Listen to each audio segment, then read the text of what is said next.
Hello everyone and welcome to a book talk for The Rocky Road to Ruin by Meri Allen. This is book number 1 in the Ice Cream Shop Mysteries as of right now, as of filming this. There are 3 books in this series. I hope there will be more, but we shall see. So this is just the first one in the series. This is a cozy mystery and this takes place in Connecticut. So if you're looking for books that take place in Connecticut, I recommend this. Cozy mysteries are very clean. You don't usually have to worry about rough language, so a bunch of F-bombs, the C slurs, stuff like that. You don't have to worry about that. You don't have to worry about, and that's for the most part, I have read one that is more vulgar with the language. The other 2 things that you do not need to worry about cozy mysteries, you do not need to worry about blood, guts, gore. Sometimes they'll say this body had a cut here and it was bleeding, or I stumbled across some blood. That's pretty much the extent. And as far as sex, any sex, at least in all the cozy mysteries that I have read and that my mom has read and everyone else that I know have read, there's always probably going to be an exception somewhere, but you don't have to worry about anything sexually explicit. So cozy mysteries, they're just a fun, good time, and they're nice and clean. So if you don't like anything explicit and rough or vulgar, cozy mysteries might be right up your alley. When I read this book, there was an audiobook available on Everand, and it was written by Sean, S-E-N-N, so I'm guessing that's how it's said, Annis, and it was 8 hours and 56 minutes on standard one-time speed. So for this one, we are following Riley Rhodes. I like the characters' names, and the fun thing with cozy mysteries is it's always kind of a fun title. The Rocky Road to Ruin. It's an ice cream shop. Rocky Road ice cream, hence the connection for the pun. And the other thing with cozy mysteries, a lot of the times there's an animal. There's a black cat just right there. So you usually have an animal on the cover, whether it's cat or dog. And I have seen a few books where it's a different kind of animal on the cover, but this one is a black cat. This one, we're following Riley. She is 35 years old, so a slightly older protagonist. She used to work for the CIA, not the Culinary Institute of America, which is where my mind went when I saw that this was mostly set around an ice cream shop. This is CIA, like the government hush-hush, can't know anything type of agency. As a side or cover job, she worked as a librarian and actually really enjoyed that. However, she is back to Penniman, I think is how it is said, Penniman, Connecticut. Her best friend, this is a town that she grew up in, her best friend still lives in Connecticut, and her best friend's mother has passed away. This is a mother that actually adopted her and her brother. And so the mother has passed away, so Riley is there to support her friend and to go to this funeral to show support.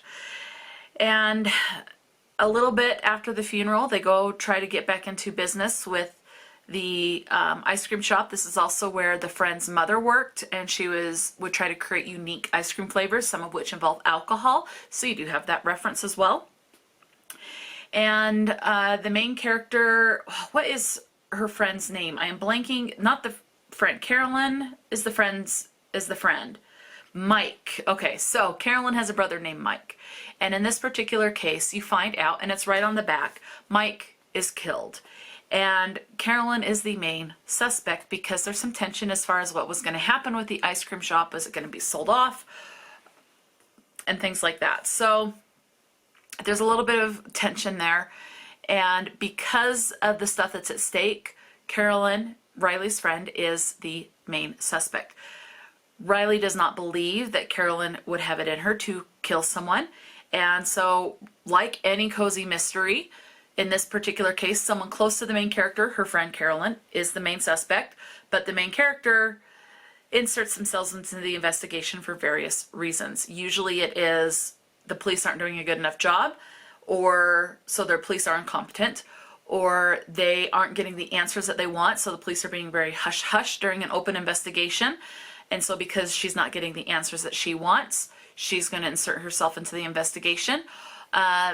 And because she thinks that they are still focused on who the suspect is, whether it's the main character or in this case the main character's friend, they want to insert themselves, the main character, into the investigation to say, no, no, no, who you're thinking is the suspect is not the actual suspect. So they insert themselves in the investigation, and things start to hit the fan. Mischief ensues. They get into some trouble and some mishaps, like breaking and entering, trespassing, things like that, hiding evidence, tampering with evidence, and that's your standard cozy mystery. I have yet to read a cozy mystery that deviates from any of that. So that's pretty much what it is. Once you've read a handful of cozy mysteries, you know the formula by heart of what a cozy mystery is.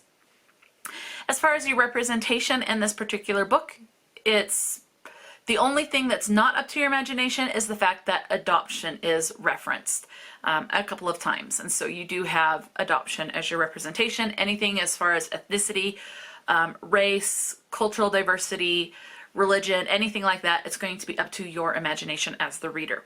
As far as your content and your trigger warnings, you have an overdose mentioned regarding the death of a child, a teenager in this particular case. And obviously there is grief in this with there being a death of a family member.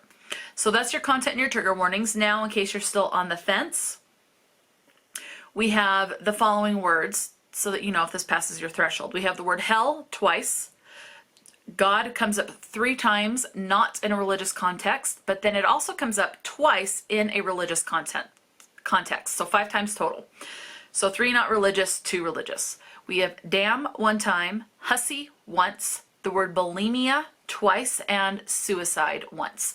So as you can see, the language is quite a bit more tame. The other thing, oh, I do have a note here. There are 2 ethnic diversities that are mentioned. You have a vet in this book who is from Jamaica, and you have a husband and a wife who are referred to as being from England. So you have a little bit of cultural diversity there. So I did forget that. I saw it at the very bottom of my page of notes. The one thing I was going to say that I thought was really fun is we have a white cat that is referenced. It's not the cat that's on the cover. Caroline has a white cat, and the cat's name is Sprinkles. This black cat does show up.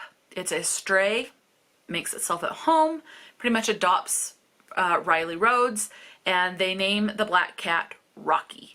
So you have Rocky and Sprinkles for the cats, a black cat and a white cat.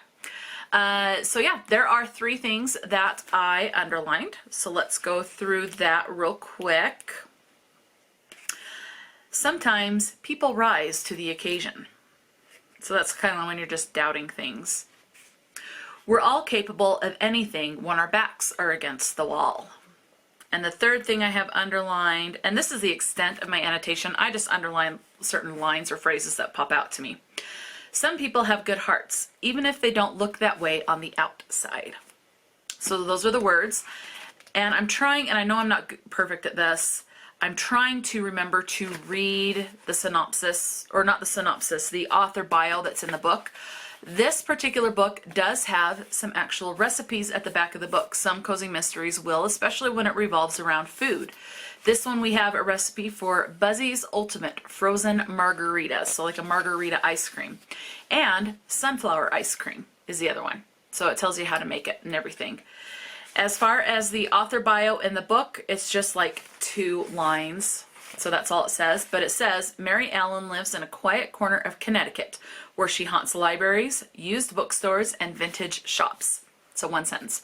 But that is it. Let me know, have you read The Rocky Road to Ruin by Meri Allen? Have you read anything else by this author? Is this something that you would be interested in? If you like cozy mysteries or are tempted to dip your toe into this genre, definitely let me know. Or is this a pass for you? Is this just not up your alley?